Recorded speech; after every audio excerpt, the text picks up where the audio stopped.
दोस्तों नमस्कार। आज हम लोग एक नए टॉपिक पर चर्चा करेंगे जिसका नाम है मापन के स्तर, लेवल ऑफ मेजरमेंट। मापन के स्तर एक ऐसा टॉपिक है जिससे शिक्षा शास्त्र से संबंधित सभी परीक्षाओं में हमेशा एक प्रश्न जरूर आता है, चाहे वो पीजीटी का हो, PGT education, assistant professor education हो, नेट हो, जेआरएफ हो, हमेशा एक क्वेश्चन यहां से जरूर बनता है। ये बहुत ही इंटरेस्टेड टॉपिक है। आज हम इस पे चर्चा करेंगे, लेवल ऑफ मेजरमेंट, मापन के स्तर। मापन के स्तर। एस स्टीवेंस ने 4 प्रकार के मापन के स्तर बताए हैं। पहला है नॉमिनल लेवल, दूसरा है ऑर्डिनल लेवल, तीसरा है इंटरवल लेवल और चौथा है रेशो लेवल। अब बात करेंगे, सबसे पहले हम बात करेंगे, यहां पर हम इसको बांट लेते हैं 5 भागों में। कैसे? यहाँ पे सबसे पहले यहाँ पे रहेगा आपका लेवल या स्तर। स्तर में आपका 1, 2, तीसरा होगा। फिर स्केल होगा यानी पैमाना। उसके बाद फिर बात आएगी अगली प्रक्रिया। ठीक है। और प्रक्रिया के बाद फिर बात आएगी हमारी कि हमारा डेटा किस प्रकार का है, समंक। और समंक के बाद बात आएगी डेस्क्रिप्टिव स्टैटिस्टिक्स या विवरणात्मक सांख्यिकी। विवरणात्मक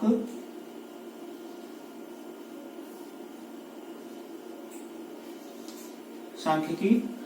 और फिर आएगी अनुमानात्मक सांख्यिकी। अनुमानात्मक सांख्यिकी। तो मापन के स्तर की जो अवधारणा है वो किसने दी है? एस स्टीवेंस ने। एस स्टीवेंस ने। ठीक। ये पूछा जाता है कि भाई हमेशा कि मापन के स्तर की अवधारणा किसने दी है, मापन के स्तर को किसने बताया है? तो एस स्टीवेंस ने। तो जो पहला है या सबसे निम्न कोटि का जो मापन का स्तर है वो है 1, और 1 में है नामित, जिसको हम कहते हैं नॉमिनल। ठीक। अब प्रक्रिया में क्या होगा? इस प्रक्रिया में 2 चीजें होगी। एक तो होगा वर्गीकरण। ठीक है, वर्गीकरण होगा। और क्या होगा? गिनना, काउंटिंग। समंक कैसा होगा? यहां पर ये होगा नॉन पैरामेट्रिक या अप्रचाल। तो इसको हम सीधा सीधा हिंदी की अपेक्षा इंग्लिश का ही ज्यादा अच्छा वर्ड होगा, नॉन पैरामेट्रिक। Non parametric.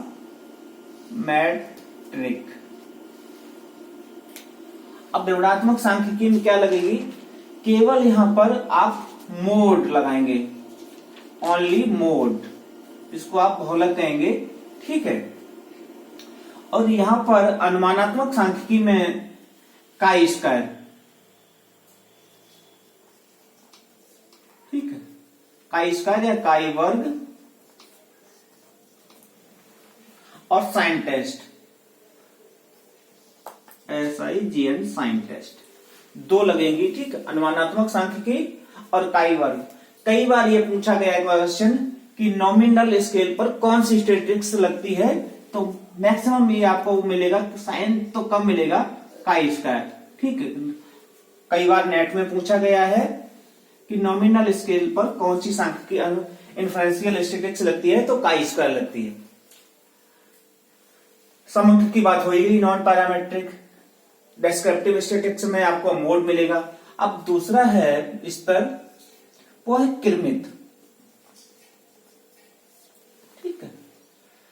अब क्रमित में क्या है कि रैंक प्रदान की जाती है, ठीक, कोटि।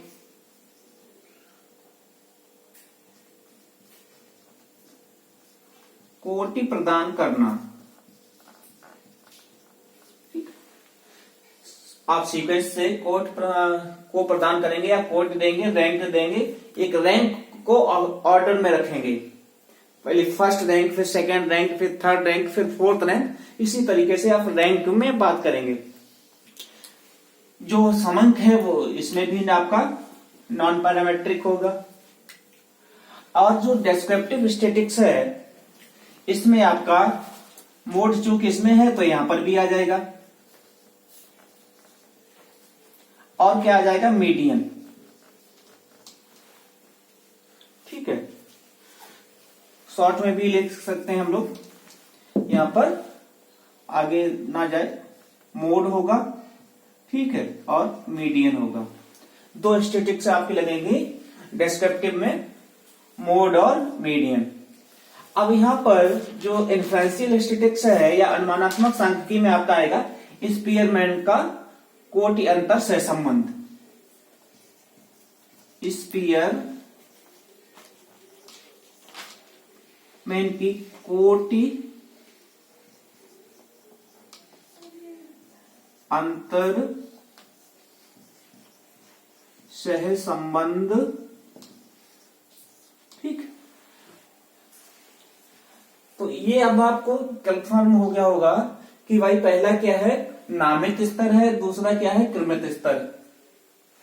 अब ये बहुत महत्वपूर्ण है कि नामित स्तर पर प्रक्रिया में क्या क्या आएगा, तो दो ही चीज आएंगी। एक तो क्या हो, यहाँ पे हम वर्गीकरण कर सकेंगे, क्लासिफिकेशन कर सकेंगे, दूसरा क्या है, गिनना, काउंटिंग।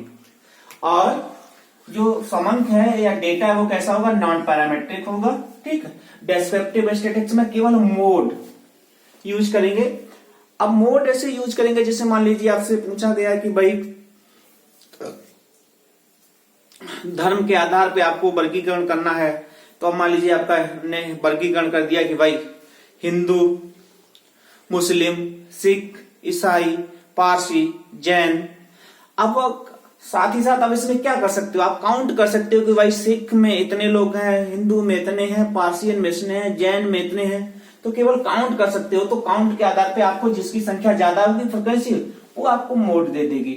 और स्टैटिक्स में क्या है आपका, काई स्क्वायर और साइन टेस्ट। अब तीसरे है जो स्तर है, ठीक है, वो है आपका अंतराल स्तर। अब अंतराल स्तर में क्या है कि दो चीजें होती हैं। एक क्या है कि जो अंतर कैसा होता है, समान अंतराल, ठीक, इक्वल डिस्ट्रीब्यूशन, समान अंतराल। यहां पर जो आपके डेटा या समंकों में जो डिफरेंस होगा, ठीक, वो समान होगा, समान अंतराल, ठीक। और दूसरी चीज क्या है कि यहां पर जो शून्य है वो आभासी होगा, आभासी शून्य। ये ध्यान रखना है कि जो अंतराल है वो कैसा होगा, समान होगा और आभासी शून्य होगा। दो चीजें यहां पे आप निकल के आ रही है कि समान अंतराल मिलेगा आपको और आभासी शून्य। अब समंक की नेचर भी यहां पर बदल रही है, कैसी हो जाएगी, पैरामेट्रिक या प्राचल, पैरामेट्रिक। डेस्क्रिप्टिव स्टैटिक्स में देखें तो क्या है आपका, मोड पहले वाले में था तो इसमें भी आ जाएगा, इसको इसे घेर दे रहे हैं, मोड आ जाएगा। मीडियन भी था तो उसमें तो मीडियन भी आ जाएगा। अब तीसरा नया क्या बढ़ जाएगा, मीन, ठीक है। तो एम से इसको हम प्रदर्शित करें तो मीन बढ़ जाएगा। अब स्टैटिक्स यहां पे आपकी कौन कौन सी मिल जाएगी, इन्फ्रेंशियल में तो टी टेस्ट आपको मिल जाएगा,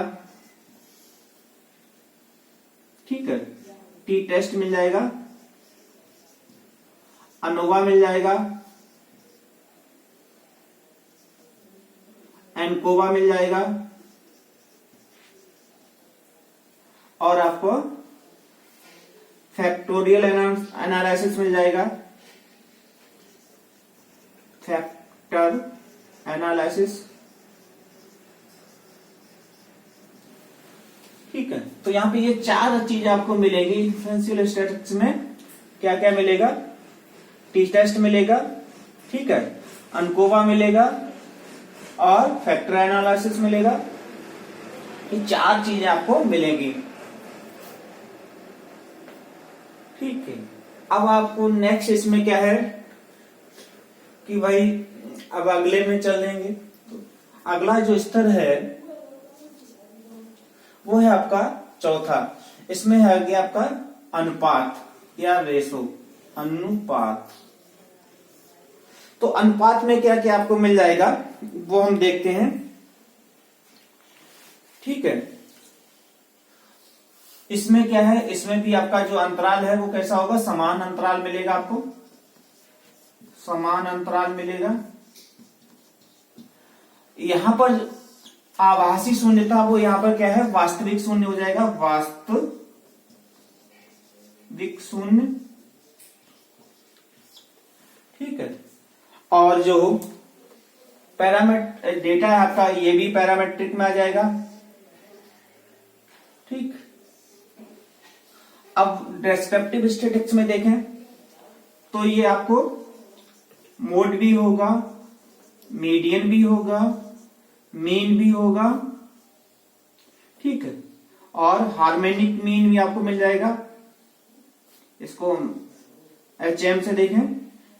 ठीक है, और आपको गुणोत्तर माध्य भी मिल जाएगा। तो ये दो आपको नए बढ़ गए। अब स्टैटिस्टिक्स में क्या मिलेगा आपको, ये भी आपको बताना है कि भाई स्टैटिस्टिक्स में क्या मिल जाएगा। अब यहां पर आपको फिर आपका यही होगा कि भाई यहां पर भी आपको टी टेस्ट मिल जाएगा। ठीक, अनोवा मिल जाएगा, एनकोवा मिल जाएगा। ठीक, फैक्टर एनालिसिस मिल जाएगा। इन चारों की आपकी पुनरावृत्ति हो गई। ठीक है, साथ ही साथ अब आपको और क्या मिल जाएगा? चार तो ये हो गए। ठीक, इसी में आगे रेगुलेशन भी मिल जाएगा। ठीक है, तो ये आपको पढ़ते आएंगे। अब यहां पे प्रश्न यही उठता है कि भाई आपको पूछा क्या क्या जाएगा, वो ये है। अब प्रश्न आपका कहा चारों जगह से पूछा बनता है कि भाई जो सबसे निम्न, एक और है यहाँ पे ध्यान रखने की बात, जैसे ये है, ये जो पैमाने हैं इनका जो क्रम है तो क्रम से ये बढ़ते जाते हैं। ये सबसे निम्न कोटि का है, फिर इससे उच्च कोटि का ये है, फिर इससे उच्च कोटि का ये है, और सबसे उच्च कोटि का ये है।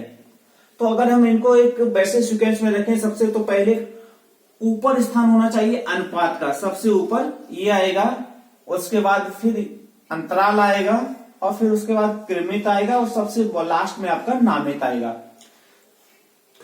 अब आपसे यहाँ पूछा जाता है कि भाई जो नामित पैमाना है उसमें कौन कौन सी प्रोसेस होती है, प्रक्रिया होती है, तो क्या क्या होता है कि आपको ये हम पहले बता ही चुके हैं कि भाई वर्गीकरण होगा और गिनना, दो ही चीज यहाँ पे मिलेगी, क्योंकि सिर्फ क्लासिफाइड करते हैं आप और काउंट करते हैं। जब आप ऑर्डिनल पे आएंगे या क्रमिक पाएंगे तो यहाँ पे आप रैंक देते हैं 1 2 3 4। अब वो रैंक आप किस आधार पे दे रहे हैं? अब जैसे आपने सामाजिक आर्थिक स्तर पे विभाजन किया है समाज का, तो उच्च, मध्य और निम्न। उच्च सामाजिक स्तर, मध्य सामाजिक स्तर, निम्न सामाजिक स्तर। तो इस तरीके से हम देखते हैं कि आपने उनको रैंक दे दी। यहाँ पे अंतराल हो आपको मिल गया। ठीक है, तो यहाँ पे ये दो चीजें आपने देखी कि यहाँ पर क्या है, जो अंतर है वो समान अंतराल होगा। शून्य की स्थिति आभासी होगी, वास्तविक शून्य यहाँ पर नहीं होता है। ठीक है, और जब आप अनुपात में आए तो यहाँ पे अनुपात में क्या है, यहाँ पर भी जो अंतराल है समान होगा, लेकिन जो शून्य की स्थिति है वो वास्तविक हो जाएगी। अब बात आती है कि जैसे ये पहले वाले ये 3 हैं, ये वाले, इनका जो प्रयोग है वो सर्वाधिक सामाजिक विज्ञानों में होता है, मनोविज्ञान में होता है। लेकिन ये जो चौथा है इसका प्रयोग सर्वाधिक वो है भौतिक विज्ञानों में होता है। ठीक है, इसी हिसाब से ये आपकी स्टैटिस्टिक्स सब मिलती जा रही है। तो यहां से आपको एक क्वेश्चन मिलेगा। ठीक, अब कहां से मिलेगा वो आपको ध्यान में रखना है कि वो पैमाने पे लेकर आ रहा है कि प्रोसेस पे लेकर आ रहा है कि डेटा पे लेकर आ रहा है कि डेस्क्रिप्टिव स्टैटिस्टिक्स पे आपको मिल रहा है, पूछ रहा है, या इन्फ्रेंशियल स्टैटिस्टिक्स पूछ रहा है। ये आपको ध्यान देने की बात है। तो इनको हमने बहुत ही अच्छे तरीके से समझने की कोशिश की है। मुझे उम्मीद है कि ये आप लोगों को समझ में आ गया होगा। दोस्तों, हमारे YouTube चैनल का नाम है शिक्षा विचार। आप हमारे YouTube चैनल को लाइक करें, सब्सक्राइब करें। विषय वस्तु यदि आपको अच्छी लगती है तो दोस्तों को शेयर भी करें। यदि कोई कमी है विषय वस्तु में तो आप वो कमेंट बॉक्स में लिखें और उसको डिसलाइक भी कर सकते हैं। जय हिंद।